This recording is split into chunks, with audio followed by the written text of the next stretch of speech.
次日早上，敲响了复苏的办公室。看看吧。林浩接过，发现表头写着关于林浩同志全国优秀青年评选材料，只看了个开头，他就不看了，肯定是夸自己的，到时自己是该谦虚呢，还是该谦虚呢？索性不看，省得谦虚。复苏笑点了他一下，为了你的事，我可是忙了好几天。领导，您这话说的不对，我可没上杆子求你们，是你们非要把我抱上去的。哟，感情是我热脸贴上了冷屁股是吧？嘿嘿，玩笑来着。领导您叫我过来有啥指示？这次海上的事做得非常好，徐总听说后大笑着连叫了2声，天助我矣。有奖励吗？你还在乎这些？您这话说的，一大帮人等着我养活呢，不当家不知柴米贵啊。复苏都无语了，你一个亿万富豪在我面前哭穷，有意思吗？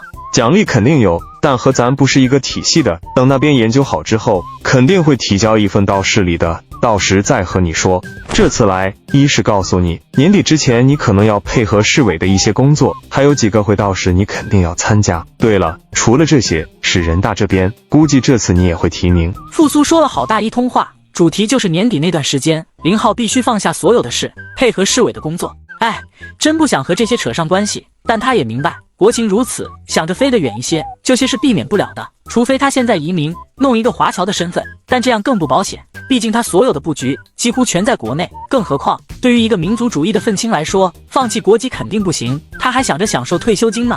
对了，要给船上的人买五险，这是早先答应过，一直给忘了，回去让大玉帮忙，把人全部挂靠在天浩来买。跟复苏聊了一通之后，又被叫进了徐总的办公室，三人聊得就更私密些了。徐总听他汇报了海上的情况，心中也抑郁的不行。目前海上力量太薄弱了，只能眼睁睁地看着他们嚣张。当然这事没纠结多久，三人又聊起影视城投资的事情。阿浩，都是家里人了，你直说吧，到底是怎么想的？领导，肯定是在咱市，这一点我现在可以交底，离我们村越近越好。我弄这个影视城主要是2方面考虑，一是为家乡做点贡献，我不可能把赚到所有钱都装进自己口袋的；其二就是为了和水上乐园以及村里的旅游计划形成互补，没有景点咱就造景出来。徐总听完他的话，那是相当的满意，心总算是踏实了。只要在自己治下，不管哪个县哪个镇都行，反正肉烂在了锅里。你先挑，原则上只要控制的土地都可以征用，你选几块，到时我们再沟通。领导，这个影视城手续的事。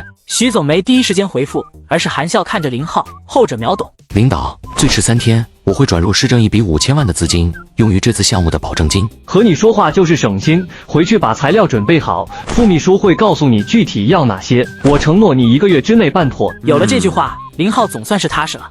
饭后，陈雪开着车带他到了古玩市场，两人居然在下围棋。会不会？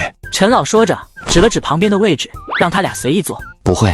林浩很老实的回复，围棋他连基本的规则都不甚明了，要是象棋的话还行，小时候就和小伙伴们下过，一盘能赢3张火柴皮。要等一会。老陈，你的棋还是这么臭，不跟你下了，你也就赢了我不到10目，嚣张个什么劲？陈老也不耍赖，果断的认了输，随即又看向林浩，这位你叫何老吧，他是何氏雕工的创始人，早年师从京城的树森先生，真正的北派技艺传人，目前弟子有30余人。又一指林浩，对何老道：“我说的年轻才俊怎么样？不同凡响吧？”何老仔细打量了一眼林浩，不错，印堂明亮，是个宽广的性子。对于面相看性格这一点怎么说呢？林浩多少认为有一定的可信性。曾经外出工作，碰到一个同事，第一眼林浩就极不喜欢，结果最终还真被那个同事给阴了。小友，东西呢？林浩打开包，里面是他挑选的2个小块珊瑚玉，还有几个未打磨的罗化玉，放在桌面上，示意何老上手。何老先拿起罗化玉看了眼，面上没什么变化，接着又看起珊瑚玉，2块看完，他发出一声轻疑：“我和老陈一样，叫你阿浩吧。你这菊花玉就算是这么卖的话，价格也不低的。还有这罗化玉，依这个品质，300、400块一个是可以出手的。”林浩挠了挠头，有点多，要是以这样素面得放出来，我怕整个市场的乱。何老微微一笑：“你太小看市场的需求量了，说说有多少？难道你还能有个几百块不成？”林浩犹豫了一下，还是打算震震这老头。也不算太多，2种加起来也才10吨。哦，也就10多少？何老的语气猛地拔高，10吨左右吧，估计没那么多，但也差不到哪去。两人是真的无语，人家运气不错的能碰到，捡个1、2块就不错了，好吗？你这直接论吨，还一下子拿出10吨来，这时他们才明白，林浩啥不直接出售，就这个量，直接就能让这2个品类的价格烂大街。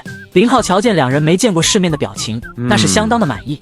何老，你看我们怎么合作合适？阿浩，你觉得怎么合作恰当？以退为进，就没一个简单的。好在林浩来时就抱定真诚待人，已经有了预案。可以考虑固定工资加提成的方式。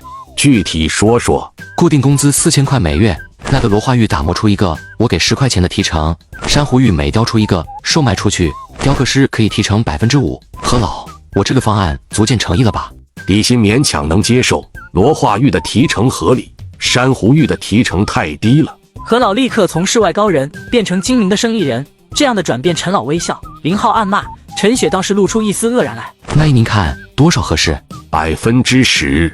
不行，太高了。我以后是要借助村里的渠道售卖，村里至少要提10个点，您这边再提10个点，我还赚什么呀？何老暗骂小狐狸，娘的，你做的快接近于无本买卖了。虽然不知道林浩的石头哪来的，但肯定不会是花钱采购的，因为这和翡翠不一样，压根就不会有人大量的囤货，所以这些石头必然是林浩自己采的。说是无本也差不多了。8%，不能再低了。